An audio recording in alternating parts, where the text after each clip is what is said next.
Hi, I'm Balla, Director of Customer Experience at NiSource. Hi, I'm Sarah Poe, Manager of Energy Efficiency for Columbia Gas of Ohio, an affiliate of NiSource. Before we get started, we wanted to thank you for taking the time to just connect with us on this topic. We know there's a lot of other things you could be doing, particularly given where we are today with COVID-19 and everything else going on. So we really appreciate you taking the time. What we wanted to spend time talking about today was our customer experience strategy at NiSource, our path to digitalization, what that means in the world of COVID-19, and how our enterprise strategy is supported through the strong partnerships we have with our state companies like Columbia Gas of Ohio, and what they're doing with their energy efficiency programs. We as energy companies, and likely any company interfacing with clients and customers today, have heard it time and time again that customers tell us they want things to be easier and more expect things to be digitalized. They want to be able to interact with us and businesses online. So even before COVID-19, it was really critical for us to find ways to bring value to our customers and ensure that we were giving our customers what they needed and expected when it came to their interactions with us. So for a little bit of context, the CX team at NiSource is fairly new. We officially formed around 2018, and I've been the director of the team since February of this year.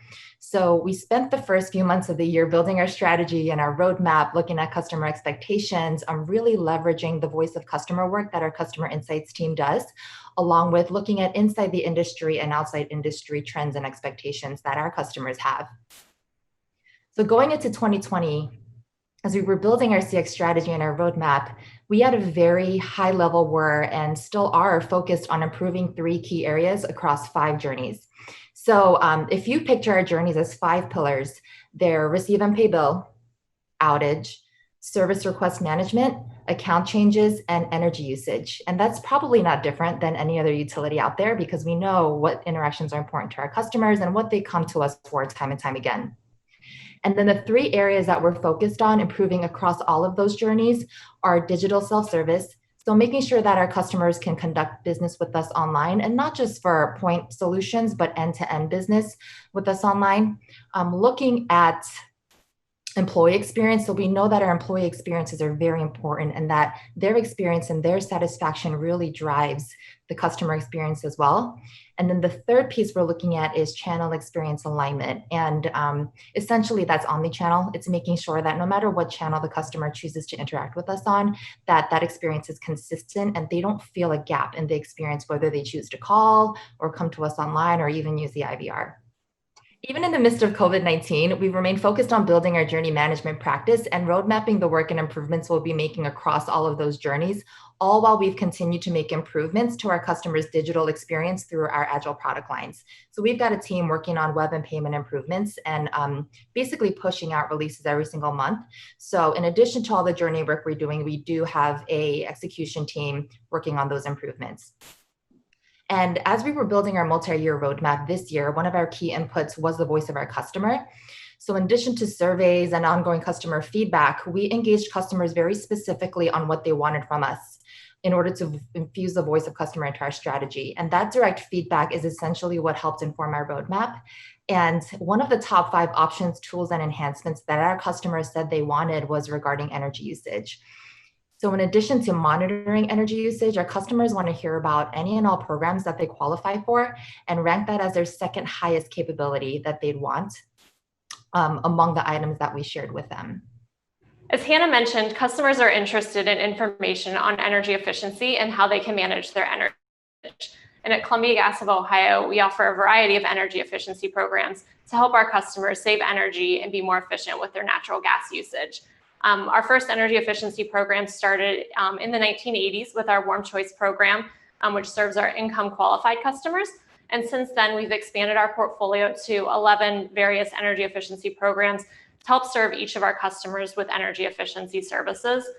Energy efficiency has always been important, but as Hannah mentioned, I think now more than ever, as we're at home more than we used to be, and we offer a variety of services to help our customers be more comfortable in their homes and save energy while they're in their homes.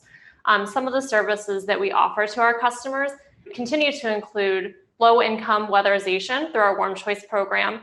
This program provides a whole home energy inspection, safety checks of our natural gas appliances, and then energy efficiency upgrades and repair or replacement of natural gas heating and water heating equipment when needed. And all that's done at no cost to the customer, so a great way for us to serve our income qualified customers. For our customers who are above income guidelines for Warm Choice, we offer an in-home energy audit program. This program provides a low-cost energy audit, safety checks of natural gas appliances. Customers can receive some direct installation measures during that audit, including shower heads and a programmable thermostat. And then they get a report with recommended energy efficiency upgrades and then rebates on those upgrades when they're made by a participating contractor. We also offer services for customers who don't want an in-home audit but want to make energy efficient product purchases. We offer rebates on high efficiency Energy Star certified heating and water heating equipment, and when that's done by a participating contractor, as well as Energy Star certified smart thermostats, so that you can set your temperature back when you are asleep or away, which I'm hoping that I can be away soon rather than later. So many of these programs are valuable for our customers year round. So they help our customers save energy, not only in the winter, but also helping keep them cool in the summer. As we work to reach out to our customers to provide them with information on these services, we really try to target our messages to customers so we're getting the right message to the right customer at a moment that matters to them. So given where we are today and understanding the financial challenges that our customers face, we're learning that it's even more critical for us to listen to our customers, what they need, offer them options. And Sarah went through the number of energy efficiency options we have for our customers, and also make their experiences better. So as we talk about digitalization and resilience in the face of COVID-19, understanding and being able to quickly support and execute on what they need has become incredibly critical. So a couple of months ago, our team performed a full digital audit of our COVID-19 experience for our customers across several different channels. And it included understanding the current state of the customer's flow for how they navigate COVID-19 information and understanding what they were calling in for, why, and how we were presenting the information to them. So the goal of this work was to really make sure that we were making improvements across our customers' digital experience at a really critical time in order to make the information easily available, reduce any confusion they may have regarding the payment plans they have available to them, and ultimately make sure we're there for them during such an uncertain and difficult time. And the work we did resulted in a number of different changes, and we found that we didn't particularly make that information easy for our customers, but we're glad we did the audit because we were able to quickly put some adjustments in place to make that information better. So we adjusted some language on the IVR, and we made changes to it to direct customers to the website for self-service options.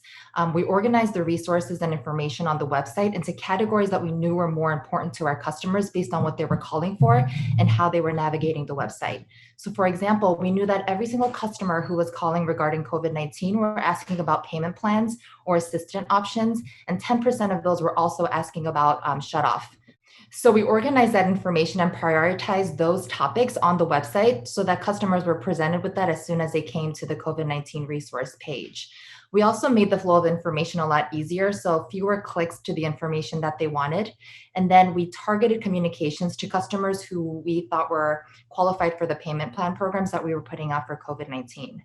And I guess with all that, we also understood that during times like these, it's so crucial to be human and empathize with what our customers are feeling. So we tried to also infuse that into our communications as well. From a self-service standpoint, we developed the ability for customers to sign up for payment programs online directly. We also enabled more payment plan options for customers to make it easier for them to pay. In addition to that, we enabled bill and pay alerts. So that's a functionality that our customers have wanted for a long time, and I'm sure a lot of utilities already have, but we did enable that during COVID-19. And then we also made enhancements to our post-login dashboard to provide some more information on our customers' energy usage. And that just recently launched. Earlier, we talked about how important the voice of customer is to the work that we do. So another piece that we worked on was we worked really closely with our CI team and deployed a survey to our customers after we made all these changes. So we let the changes sit for about a month, and then we deployed this customer survey, really getting direct feedback on how those changes are serving them, because what we want to do is to get into the practice of quick feedback and continuous optimization. So we'll be getting that feedback soon and hope to implement some optimizations for COVID-19 after we hear more from our customers. At Columbia Gas of Ohio, we're continuing to provide our energy efficiency programs to our customers. And as a result of COVID-19, we did have to make some adjustments to how we're serving our customers. So in mid-March, we actually had to pause our in-home energy audit program and our warm choice programs to stop providing those to our customers because of COVID-19. But we did continue to provide energy efficiency programs and services that we could continue to provide throughout the pandemic. And that includes rebates on smart thermostats. Over this time, we were able to partner with one of our thermostat manufacturers to layer some of their rebates with our smart thermostat rebates to really lower the price point of those smart thermostats for our customers. And we saw a very strong response from customers for that product when we offered the really low price point for them. So it's something that we're continuing to offer throughout the year to try to lower the price point on those products that customers want and need. We've since been able to relaunch our in-home energy audit and warm choice programs. July 13th, we were able to start those up again, but we did have to make some safety procedures to make sure we were maintaining the safety of our contractors as well as our customers when we were in their homes. So our contractors were doing daily health assessments. They're wearing face coverings and practicing social distancing, which I think is a phrase that everyone has learned and grown to love, hate over the past 6 months. So as we approach heating season, we're looking at these programs as ways to continue to be able to help our customers as they're at home more. I know that I'm here recording this from my home, dealing with all of the fun technical challenges that we all have been dealing with, and that you're probably watching this from home. So you're not able to set your thermostat back when you go to work for 10 to 12 hours a day. So we're looking to be able to continue to provide our energy efficiency programs to customers to make sure that they're aware of and can participate in these programs when they're at home more and want to reduce their energy bills, but also be comfortable in their homes. So like Sarah mentioned, there's a lot that we've been doing both from an enterprise standpoint at NiSource and at Columbia Gas of Ohio to adjust and accommodate our customers' needs during this time. Several times we've been asked what our learnings are from a COVID-19 standpoint. And personally, I've had a little bit of trouble answering that question because the reality is we're still learning. Like, this is a situation we've never been through before, many of us collectively, in ways that are bigger than just our jobs, right? And we're learning in real time. I think we're having to learn very quickly and adjusting to our customers' needs as we learn about what this situation is going to continue to be. We're getting insights where we need to. We're hearing about what they're worried about, even beyond their energy usage from a day-to-day standpoint. And we're taking that and trying to figure out how to best help support their needs where we can. I think the beauty of being in the energy industry is that there's a lot of cross collaboration. So we've shared and learned from other utilities out there as well. Some of you who may be listening to this or watching this. And that's been really helpful as we continue to just adjust and navigate through this together. I guess if I had to answer the question from a learning standpoint, if anything, we received the validation that empathy for our customers is really, really important. A quick feedback loop and a strong tie to insights, and then taking that to inform execution and action is also very important. And the ability to quickly react and adjust is critical. I think all of us had a plan for what this year would look like in so many different ways, personally and even at work. And that plan we had to shred it, right, and react to what was happening. And so that agility and that flexibility is really critical for the work that we do. I mentioned this earlier, but the CX team is fairly new to the organization, but the focus that the organization has on the customer isn't new. So over the next few years, our goal is to really aim higher to make experiences better for our customers, and better meaning easier, more intuitive, and more personalized.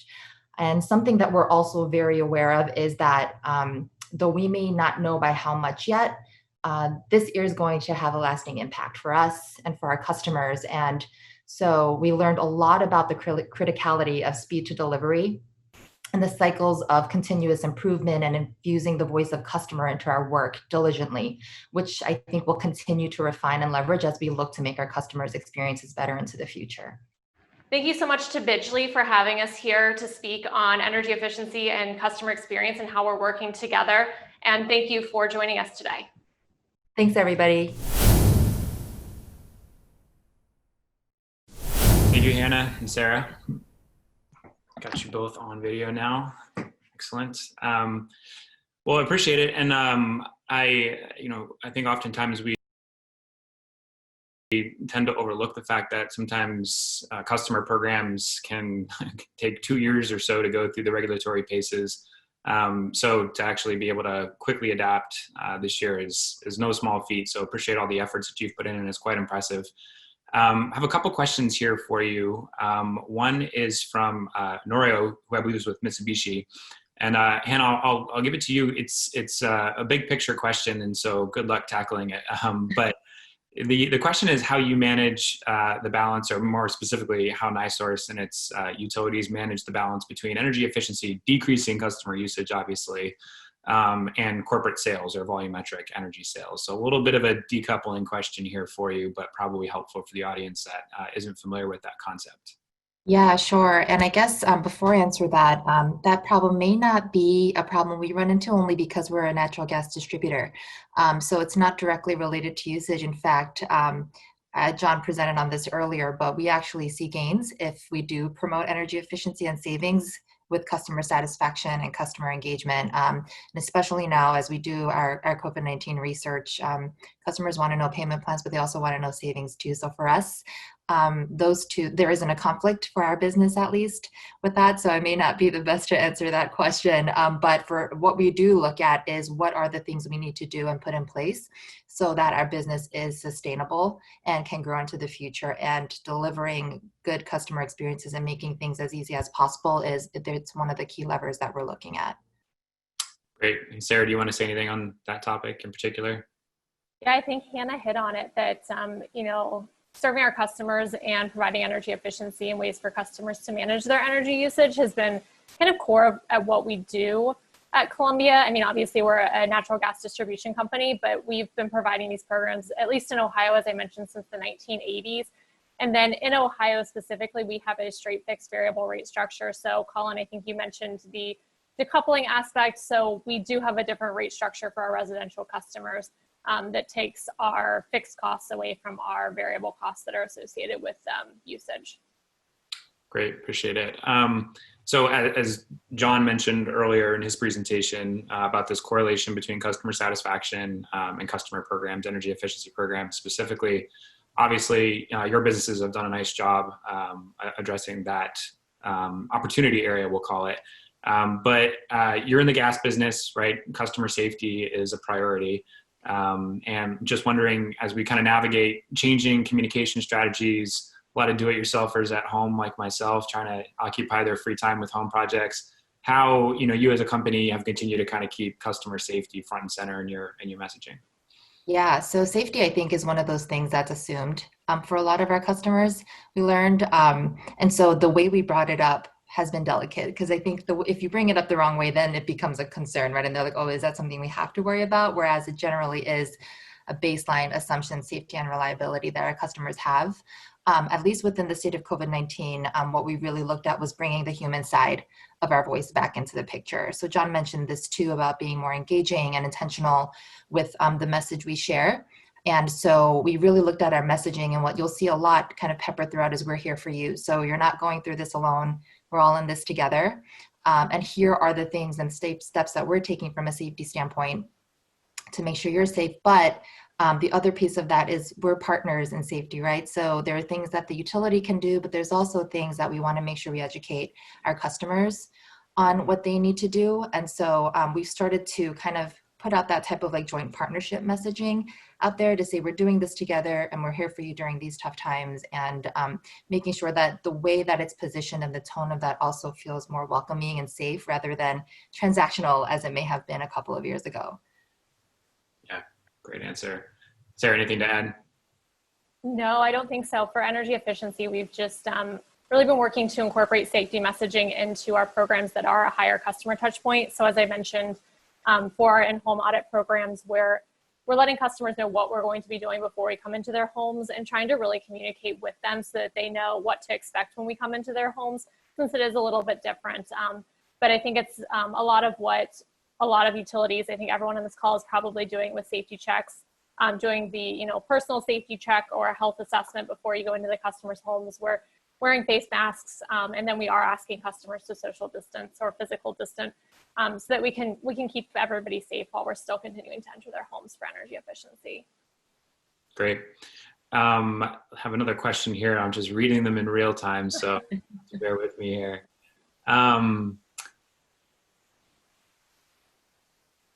Well, actually, while I process that, I had another question for you. So let me come back to that real quick. So again, kind of like I asked of Lisa, I mean, COVID, no COVID. Let's step back from that for a moment. Again, if we kind of accept the fact that this event this year has helped maybe catalyze some of this change that you've been mentioning before, I think we could have expected that a lot of these customer strategies were going to happen regardless. So, Sarah, perhaps let's start with you this time. I'm just curious about the role that you see digital tools and technology sort of taking in the broader sort of like customer programs, energy efficiency programs landscape. We have a lot of partners, for example, that we work with that are using video tools for virtual audits and things of that nature. So, crystal ball moment for you. How do you see the portfolio evolving over the next couple of years? Yeah, that's a really good question. And I think I'd like to quote Dr. Lisa when she said she wishes she had that crystal ball and could see into the future, because it's ever evolving. And I think, being open to change, we know that things are changing from day to day, and what post-COVID looks like. I think my guess is as good as yours and as good as anybody. So we're not exactly sure, but continuing to focus on our customers and what their needs are. And I think that's the biggest thing is, rather than trying to force them in a direction that we want them to go, trying to understand what are their needs and how do we serve them through the programs and the services and the tools that we have available to them. Great. Hanna, anything there? I think I keep going back to what John said because it's so aligned to actually where we're headed to, and we always say at NiSource, like, technology isn't the solution. It's supposed to be an enabler of whatever the solution is for our customers. So as we think about our customer strategy, we know customers want things to be incredibly easy and incredibly simple. We know they want things to be more personalized.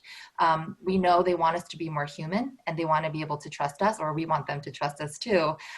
So how does technology enable that, whether it's through journey orchestration or building personas and kind of using AI to deliver next best actions to our CSRs or whatever that may be? Ultimately, we want to make sure we're hitting those pillars that are important to our customers, and then seeing, what's the technology that helps support us get there with them. Great. I have one last question for you. The question is from Rusty here. So the question is, for looking back on this year so far, for everything that you've kind of undertaken, what's your opinion of what you did well? And I think you've talked a little bit about what you've done well, but any do-overs, anything that you think with benefit of hindsight maybe might have been a different sort of approach, or maybe an earlier approach? And is that specific to COVID, Colin? Well, I don't know if Rusty was asking in COVID terms. I'll put it in general terms. So just looking back at this year so that we can back up. He says yes, but yes. Okay. Yeah. And there's so many learnings. I think one that maybe many of us can relate to is speed and velocity. So we learned to move at a completely different pace this year just because we had to. But in doing so, we learned that we can move at that pace because we finally kind of pushed and tested ourselves. So I talked about doing that digital audit, and there's a world where I'm like, I wish we didn't have to, where, or that the level of effort was different because we've already thought about that out the gate in March. But, those are the lessons learned. Like, as customer calls are coming in, we're saying, what are the calls that are coming in and why? And as we dig in, we're realizing there's better ways we can serve information to them faster so that they don't have to pick up the phone. So maybe just thinking about it out the gate a little bit more proactively.